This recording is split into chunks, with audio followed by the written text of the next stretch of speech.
الحمد لله نحمده ونستعينه ونستغفره ونستهديه ونعوذ بالله من شرور أنفسنا ومن سيئات أعمالنا من يهده الله فلا مضل له ومن يضلل فلا مرشد له وأشهد أن لا إله إلا الله وحده لا شريك له وأشهد أن محمدا عبده ورسوله اللهم أصلي وأسلم على أشرف الأنبياء والمرسلين نبينا محمد وعلى آله وأصحابه ومن تبعهم بإحسان إلى يوم الدين وبعد Allah në falenderoj për ti, falë dhe ndihmë kërkoj, dëshmoj se nuk i takon adhurimi askujt me drejt përveç Allahut, dhe se Muhamedi është rob dhe i dërguar i tij, paqja dhe mëshira e Allahut qofshin mbi të, mbi familjen e tij, mbi shokët e tij dhe mbi të gjithë ata që e ndjekin rrugën e tij deri ditën e Kiametit.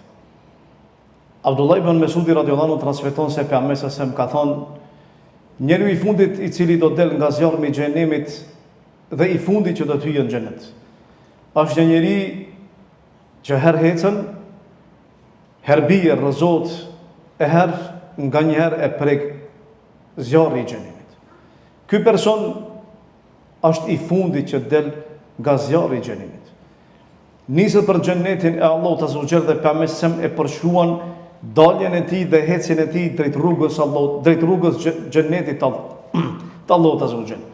Ky person ecën her rrezot, sepse ashran veprat e tij nuk janë aq shumë fuqishme që të ketë një lloj fuqie që të ecë dhe të niset për xhenetin e Allahut me shpejtësi të madhe. E herë e përfshin zjarmi i xhenemit shkaku i gjunave që i ka bërë. Ky person momentin që e kalon zjarrin e xhenemit kthehet edhe shikon dhe thot, i madhërisëm është Allahu i cili më shpëtoi prej teje. Askujt nuk i dha mirësi dhe begati sikurse mua sot. Ky person është njeriu i fundit që do dalë nga zjarri i xhenemit dhe i fundit që hyn në xhenet. Megjithatë, ky mendon se Allahu i ka dhënë atij më shumë se secilit që ka hyrë xhenetin e Allahut para tij. Ky mendon që është më i miri në mesin e banorëve të xhenetit. Pse? Për shkak se zakonisht njeriu kur vuan dhe përjeton vështirësi dhe pastaj del prej vështirësisë në rahati, e ndjen një lloj lehtësimi dhe mendon se atë lehtësim që e ndjen nuk ka dikush tjetër që e ka ndjer përpara tij. Ky person shpëton. Dhe ajo që e shpëton është besimi i tij.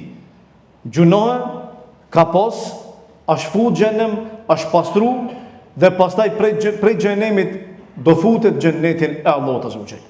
Ndërkohë Allahu pasi që shpëton nga zjarri i xhenemit i shfaq atij një pemë. Një pemë me hije poshtë dhe poshtu rrjedhin lumenjt poshtë asaj peme. Dhe thot pejgamberi sallallahu alaihi wasallam që Allahu subhanahu wa taala shfaq atij një pemë. Ky person kur e shef atë pemë, normalisht e josh, po del prej xhenemit, prej vapës, prej dënimit edhe tash po e shef një pemë që në te ka hije dhe plus asaj ka dhe ujë, lumenj që rrjedhin poshtë saj. Thot o Zot, mundsoma që të futem në hijen e kësaj peme, që të kem fllot edhe të pi nga uji i saj. Allah azza wa jall i thot, o robim, nëse unë ta jap kët, a kërkon diçka më tepër prej meje? O Zot, jo. Pastaj niset Allahu ja jep pemën, ja mundson, ulet në hijen e asaj peme dhe pi nga uji i saj.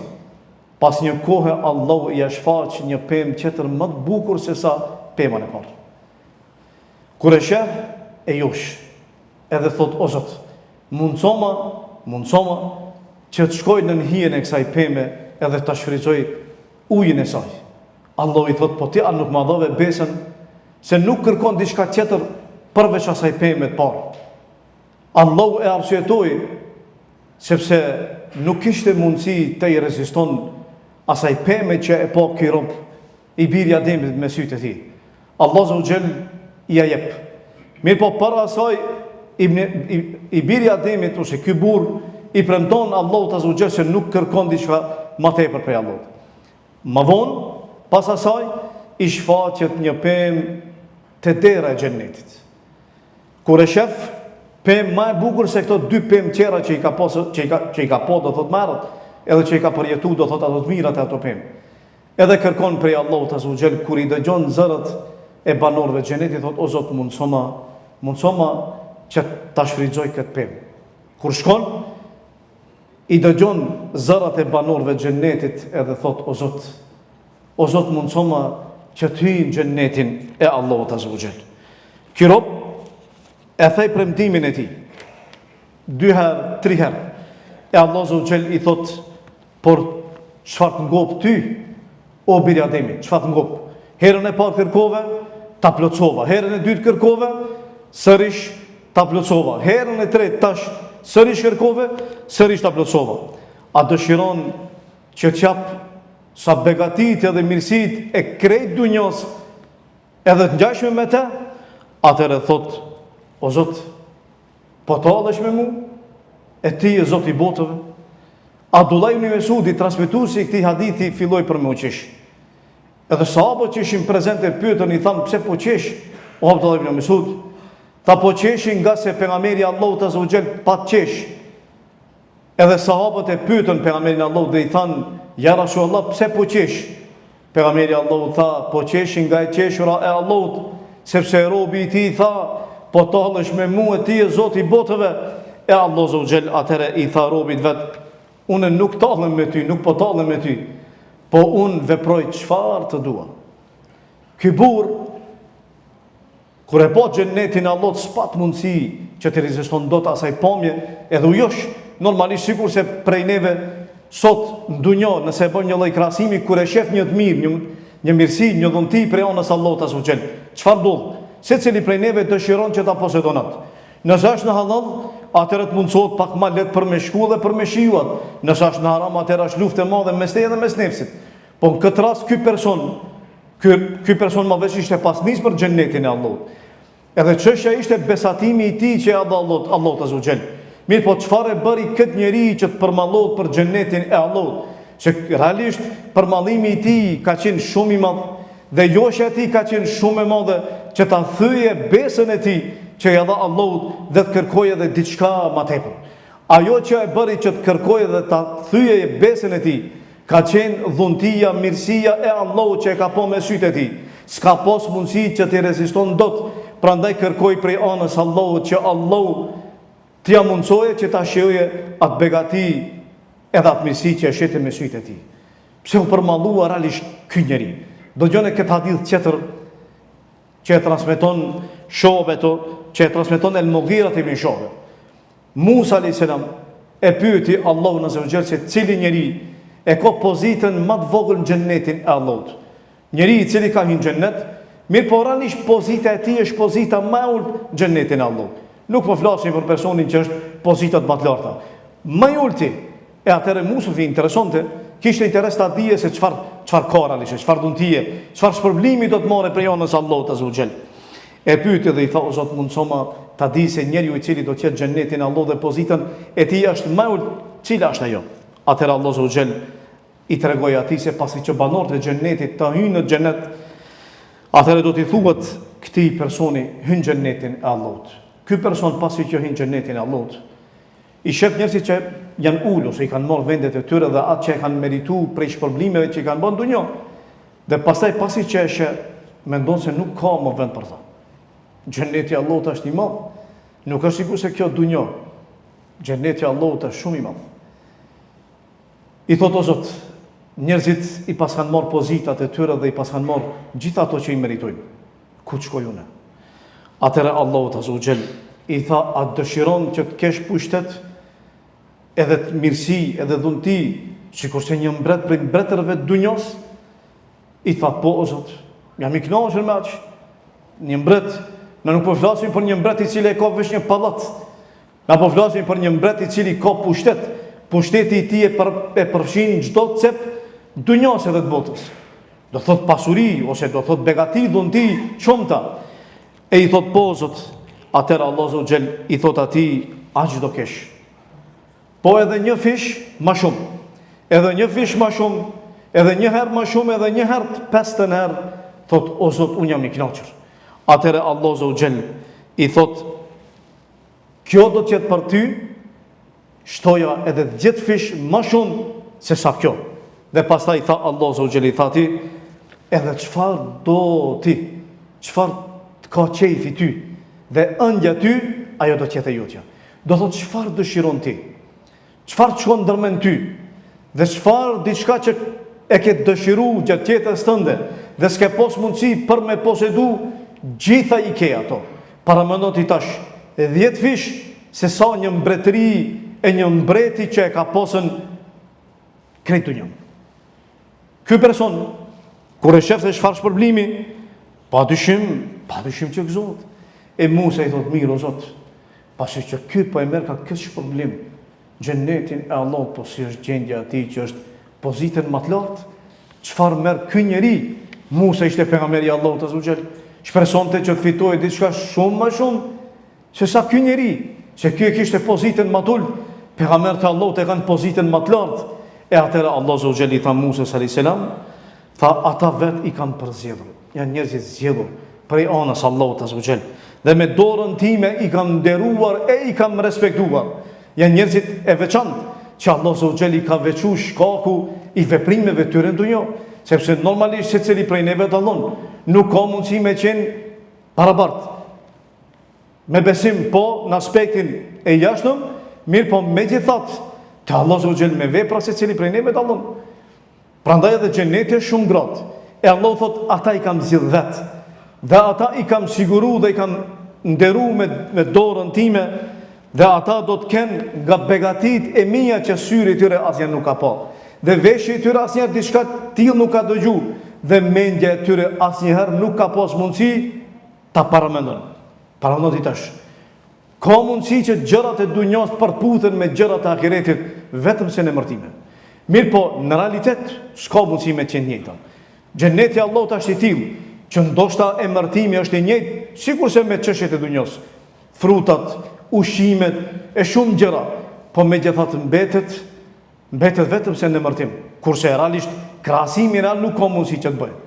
E me një hadith tjetër, me një hadith kutsi që e transmeton pejgamberi Allahut prej Allahut azza wa jall, Allahu tha që kam përgatitur për robërit e mi të devotshëm atë që syri i tyre nuk e ka pa, as veshji i tyre nuk e ka dëgju, as mendja e tyre ndonjëherë nuk e ka paramendu.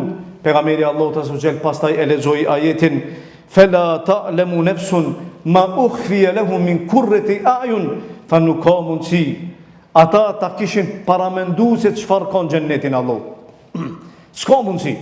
Xhenetin e Allahut është diçka që as mendja nuk ka mundësi ta perceptoje, e as hyri diçka tillë nuk ka pas veshje i tij, ose veshje jon nuk ka dëgju.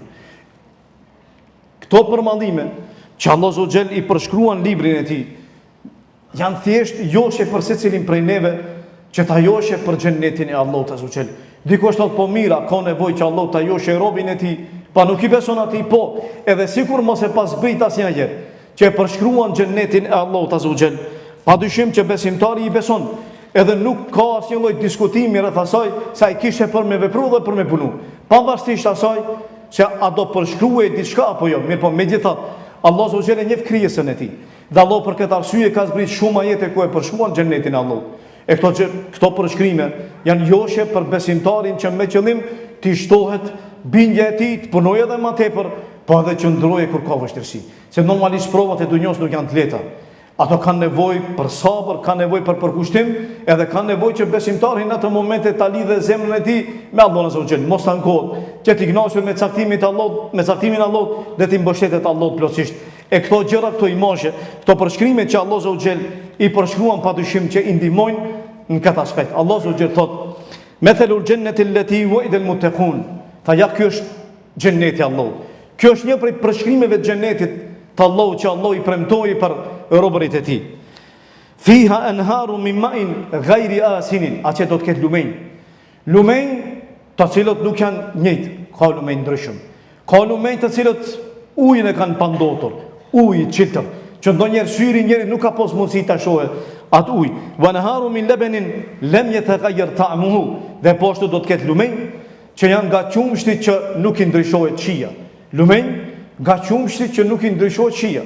Poshtë wa anharu min khamrin ladhatin lisharibin, dhe poshtë ka lumenj nga vera me shije të këndshme, që kush ka mundësi me pjepi, dhe kush thot po si ka mundësi me pas edhe lumenj nga vera, rakia, po. Kjo është premtimi i Allahut azza wa jall. Këtë keni surën Muhammed, sepse disa prej besimtarëve kur e dëgjojnë se ka lumenj prej verës, po si ka mundësi harami me ekzistuar në xhenet. asnjë nuk është e njëjta verë. Dhe Allah Zogjel ish problem ata që nuk e shijojnë alkoholin e kësaj dunjoje me këtë lumë xhennetin e Allahut Zogjel. Është lumi i cili nuk de, lumi i cili nuk shkakton probleme dhe nuk e dëmton në organizmin. Është lumi i xhennetit të Allahut Zogjel. A ekziston? Po. Dhe a jep Allah si shpërblim? Po. E jep një lumë i cili është me ujë të pastër çeltër, një lumë i cili është nga qumshti me shije pa ndryshuar, e jep një lumë me shije ose lumë nga vera që është verë e këndshme, që nuk e de njeriu dhe poshtu do thot i jep një shije ose një do thot e shijon në aspektin asaj se është tepër e këndshme, dhe thot Allah Zogjel wanharu min asalin musaffa, dhe poshtu ka lumë që është nga mjalti i pastër i kulluar, walahum fiha min kulli thamarat, dhe atje do të kenë lloj-lloj frutash të ushqim. Xhennetin e Allahut. Këto fruta padyshim se vetëm se nemër munden me qenë njëjta me frutat e dunjos, po realiteti është diçka tjetër, sepse shija e tyre, pamja e tyre, dhe realiteti i tyre është krejtësisht ndryshe, thot Allah Zogjel, wa maghfiratu min rabbihim, dhe po ashtu falje nga Zoti i Allahut Zogjel. 4 herë, 4 thirrje, me 4 thirrje do thirren banorët e xhenetit të Allahut Zogjel. Pasi që të hyjnë xhenetin e Allahut do u thot atyre o ju banorët e xhenetit. Ju sot do keni jetë e përhershme dhe asnjëherë nuk do droni jetë. O ju banorët e xhenetit, por ju ka shëndet dhe nuk ka sëmundje më kurrë. O ju banorët e xhenetit, për ju sot ka rini dhe asnjëherë nuk do të ketë pleqëri. O ju banorët e xhenetit, për ju sot ka rehati, qetësi, begati dhe asnjëherë nuk do të ketë vështirësi. Gjitha këto, kur njeriu zakonisht i dëgjon, s'ka dyshim që ajo është xheneti Allahut Zogjel. Apo për shkak se ti ndonjë me ta përshkruaj dikush një përshim, një vendi që e ka pa me sytë e tij, çka bën ti? Me një thu dua shkoj ta vizitoj. Po xhenetin e Allahut kur përshkruhet me gjitha këto përshkrime, edhe pse këto janë shumë pak, edhe ajo që ka në Kur'an, prej ajeteve është pak në krahasim me xhenetin e Allahut që është realitet, sepse ka dhe shumë edhe më shumë. E a ka begati më të madhe se sa kjo ka? Është begatia që e përshkruan pejgamberi sa sen, që banorët e xhenetit kur do të hyjnë në xhenetin e Allahut Zogjel, atëherë Allah Zogjel do t'ju thot banorëve të xhenetit, o ju banorët e xhenetit thonë, po Zot, ne përgjigjemi ty me gjithë kënaqësi. Allah Zogjel thot, a jeni të kënaqur? Thonë, po Zot, si mos jemi të kënaqur? Ti atë që neve na ke dhënë nuk t'ja ke dhënë askujt diku tjetër përpara neve. A dëshironi edhe diçka më tepër? Thonë, o Zot, a ka edhe diçka më tepër se sa kjo? Padyshim që ka. Cila është ajo? Allah Zogjel thot, unë do ta lishoj mbi ju kënaqësinë time dhe për ju më nuk ka zemrim. Kjo nuk kupton se ju do të jeni në xhenet për çdo herë dhe në vazhdimsi do e përjetoni kënaqësinë e Allahut dhe asnjëherë kur më nuk do ta shijoni zemrimin e Allahut, sepse kur shijohet zemrimi i Allahut, kjo nuk kupton që atëherë do ketë dënim. E në xhenetin e Allahut nuk ka dënim. E a ka diçka dhe më tepër se sa kjo? Padyshim se po, banorët e xhenetit çuditën, akoma shumë ka dhe më shumë. Atëherë Allah Zogjel e largon berdën, edhe nuk u jep diçka më të dashur atyre se sa pamja në Allahun Zogjel. Ata e shikojnë Allahun. Allahu nuk shihet në dunjë, Allahu shihet në ahiret. Banorët e xhenetit e shohin, dhe banorët e xhenetit e shikojnë, dhe banorët e xhenetit kënaqësinë më të madhe që në xhenetin e Allahut është shikimi në fytyrën e Allahut Zogjel. Kjo është kënaqësia më e madhe. Prandaj pejgamberi sa sem tha, ju do ta shihni Zotin tuaj ashtu siç e shihni hënën natën e Bedrit, që duket e plot edhe që ndriçon pas një lloj vështirësie. A keni po ndonjë kur del hëna natën e Bedrit, do thot diku ka 14-15 natë, a ka mundësi dikush që të ketë vështirësi për me po jo? Secili e sheh. Ku janë vendin tan pas një lloj problemi. Shtu do e shihni thot Zotin tuaj, tha nëse keni mundësi që ta falni namazin e sabot dhe namazin e ikindis, bëni atë. Pse? Për shkak se kjo është një prej arsyeve që e fut njeriu në xhenetin e Allahut dhe ja mundson që ta shohë Allahun Azza wa Jall ditën e Kiametit. Nëse ka mundësi namazin e sabot dhe ti ikindis me xhamat, kjo nuk do thotë që ti namazin mos i fal. Kjo do thotë që më shumë mundohu, edhe në vazhdimsi mundohu që qesh në xhami, në veçanti namazin e sabot edhe namazin e ikindis. Allah Azza wa Jall thotë innal ladhina qalu rabbuna Allahu thumma istaqamu. Ata që thanë që Zoti ynë është Allahu, Edhe pastaj u përqendruan në këtë rrugë, tetenazzalu alehimul malaikatu alla takhafu wa la tahzanu. Ju zbresin atyre melek në momentin e fundit kur e dorëzojnë amanetin dhe thonë, ose melekët i thonë atij, mos u frikso, edhe mos u trishto, sepse ne jemi ata që do të kujdesemi për familjen tënde pas teje dhe për ty, dhe ti ke për me marr atë që ty të është premtu. Nahnu awliyaukum fil hayati dunya wa fil akhirah. Ne jemi ata që të mbrojmë ty tash ashtu siç kemi mbrojt ty në dunjë, e mbrojtja Allah ta zogjel ka nënkuptuar që ti ke qenë mbrojtur nga çdo sprov, nga çdo problem, edhe Allah ta ka ruajtur imanin, edhe tash momentin e fundit kur ti e dorëzon amanetin, edhe këtë moment Allah zogjel të mbron, edhe të ruan edhe ta mundson që ti për mja dhon amanetin Allahut me iman, dhe pas asoj mos u mërzit se ke për me marr atë që Allah ta ka premtuar në dunjë, plus asoj mos u frikso dhe mos u mërzit për familjen tënde që ti e le pas teje, sepse për ata ka kush kujdeset, është Allah zogjel. Thot Allah pastaj walakum fiha ma tashtahi anfusukum walakum fiha ma tad'un, ju do të keni xhennetin Allahut, atë që dëshironi, atë që keni shpresuar dhe atë që kërkoni, nuzulan min ghafurir rahim. Kjo është një lloj shpërblimi prej Zotit, i cili është falës dhe i cili është mëshirëplot. Elusa Allah që ta bën prej tyre, dhe elusa Allah që ta mësoj xhenetin e tij. Wa qulu qawli hadha wa astaghfirullaha li wa lakum. Alhamdulillahi rabbil alamin. Alhamdulillahi rabbil alamin wa salli wa sallim ala ashrafil anbiya'i wal mursalin wa ba'd. Kjo që përshkrova sadopak me gjithë ato përshkrime të vogla, është thjesht vesh një sekuencë, imazh i vogël që përshkruhet xheneti i Allahut. S'ka dyshim se ai i cili dëshiron për me ditë më tepër, duhet që t'i kthehet librit të Allahut dhe sunetit të pejgamberit të Allahut azza wa jall. Unë thashë, edhe ajo që përshkruhet është më pak në krahasim me atë që e fiton në robin xhenetin e Allahut azza wa jall. Dikush thot po mirë, rruga e xhenetit është e lehtë. Rruga e xhenetit është e lehtë për atë që Allah azza wa jall ia lehtëson atij. Pejgamberi sa e përshkroi këtë rrugë. Dëgjoni këtë hadith. Muadh ibn Jabal thot, e pyeta pejgamberin Allah dhe i thash ja Rasulullah, më tregon një vepër e cila më fut xhenetin e Allahut dhe më largon nga xhenemi i Allahut azza wa jall. Çfarë i tha pejgamberi? O Muadh, tha o Muadh, ti më ke pyet për një çështje shumë të madhe. Kjo çështje është shumë e madhe ti që kërkon, sepse ti po pyet diçka për një vepër, mirë po xheneti i Allahut kërkon sakrificë pak më të madhe. Po megjithatë tha, është e lehtë për atë që Allah azza wa jall ja lehtëson atij. Adhuroj Allahun dhe mos i përshkruaj atij ortak. Fale namazin, i jep zakatin, agjëroj do të thotë Ramazanin, edhe kryeje haxhin. Pastaj tha pejgamberi, a dëshiron që të tregoj që të udhzoj për dyert e mirësisë? Plus asaj, do thotë pasi që ti i zbaton urdhat e Islamit, që janë koka baza, a dëshiron diçka edhe më tepër? Padyshim që Muadhi thoshte po. Pejgamberi i tha atij, agjërimi është mburoj. Sadakaja e shuan zemrimin e Allahut ashtu siç e shuan uji zjarrin.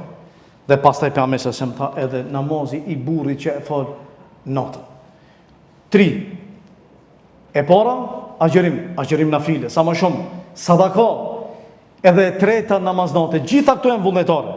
Pastaj e lexoj pejgamberi ajetin 8 junubun anil madaji'i yad'una rabbahum khawfan wa tama'a. Allah tha ka burra që ngriten natën, e braktisin shtratin e tyre të ngrohtë, edhe pastaj i luten Allahut me shpresë dhe me frikë, wa mimma razaqnahum yunfikun, dhe nga ajo që ne u kemi dhënë atyre, ata shpenzojnë. Pastaj tha pejgamberi Muadhit, a dëshiron që të tregoj kokën e gjithë kësaj që e përmendëm, dhe po ashtu shtyllën e saj, dhe kulmin e saj. Pejgamberi tha, koka e saj është Islami. Kurse shtylla e gjithë kësaj që ta përmenda është namazi. Kurse mahja e saj është lufta në rrugt të Allahut azza wa jall. Po a dëshiron ta përmbledhi krejt këtë që ta përmenda, që ta kuptosh më qartë, më mirë o Muadh. Krejt ka mundësi ti për mi bë. Mirë po dëgjoje tash se çfarë do të them. Pejgamberi sa me mori gjuhën e tij dhe i tha frenoje këtë gjuhën e Muadhi u çudit. Pasi që pejgamberi Allahut ja përmendi gjithë ato çështje madhore, si ka mundësi tash çështja të kalojë te gjuha. E i tha pejgamberit Allahut, i tha ja Rasulullah, ta dhe për gjuhën do merremi llogari. Atëherë i tha pejgamberi të pas nana ty o Muadh. Po ata që hidhen në xhenem edhe tërhiqen zvarr me ftyrat e tyre për xhenem, pse do shkojnë? Përveç se shkaku i të korrave të gjuhëve të tyre. Do të thotë që gjuha është një prej faktorëve që njeriu e çon në xhenem. Pejgamberi sa sen po ashtu me një ditë tjetër tha, kush ma garanton atë që është mes dy nofullave të tij dhe po ashtu mes dy këmbëve të tij ja garantoj atij xhenetin. Padyshim se ky person do e ketë shpërblim me lejen e Allahut Azza wa Jall. Po ashtu e pyetën pejgamberin sa sen, i thanë ja Rasulullah, cila prej veprave më shumë të fut njeriu në xhenet? Dëgjoni këtë. Pejgamberi Allahu tha, e fut takvallahu, devotshmëria dhe morali i mirë. Do thotë që këto dy shkojnë njëra me tjetrën. S'ka mundësi që njeriu të jetë i devotshëm edhe mos ta ketë moralin e mirë. Mundet mi pas disa prej karakteristikave të tij, mi pas do thotë mangësi. Mi pa megjithatë në përgjithësi devotshmëria e tij reflekton. Edhe kjo është një prej arsyeve se hyn në xhenetin e Allahut. Dhe pastaj tha, ja Rasulullah, po cila vepër e fut njeriu më shumë në xhenem? Pejgamberi sa më tha, gjuha edhe organi i tij.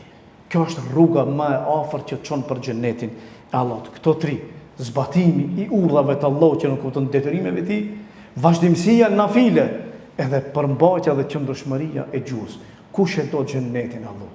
Dhe kush përmallohet për xhenetin e Allahut? Ai s'ka dyshim që punon. Xheneti i Allahut është madh i shtrejtë. Dhe për me ble ti atë madh duhesh punë, sikurse në dunjë, që diçka kur dëshiron, edhe e shpreson e që është shtrejt, atëherë çka bën? Punon. E ke po që brenda ditës edhe natës nuk ndalet fare, sepse e ka një synim ta blej një shtëpi të mirë, ta ketë një vetur të mirë, ta ketë një pronë diçka të mirë, mallin e tij të mirë, e di që është e shtrejt. E para duhet më shumë punë, e xheneti i Allahut është malli më i shtrejt. Xheneti i Allahut nuk i jepet kujt do, dhe nuk e fiton cili do, po xheneti i Allahut është malli i shtrejt. E fiton vetëm sa i cili punon, i cili angazhohet, adhuron Allahun me sinqeritet, edhe është i qëndrueshëm në atë rrugë deri në fund, ashtu siç Allahu tha, se innal ladhina qalu rabbuna Allahu thumma istaqamu. Ata që thanë që Zoti ynë është Allahu, edhe pastaj përqendruan, për ta do të ketë xhenet të Allahut Azza wa Jall. S'ka dyshim. E ai i cili mundohet, mundi i tij nuk i shkon poshtë. Ai i cili ja kthen shpinën Allahut, s'ka dyshim që Allahu ja kthen shpinën atij. Wa man a'rada an dhikri fa inna lahu ma'ishatan danka wa nahshuruhu yawm al-qiyamati a'ma. Ai i cili ja kthen shpinën udhëzimit tim, ja kthen Kuranit, ja kthen udhëzimit, ne do t'i japim atij një jetë të ngushtë dhe Allahu do ta ringjallë ditën e Kiametit të verbër. Ky është shpërblimi i tij sipas veprave që punon.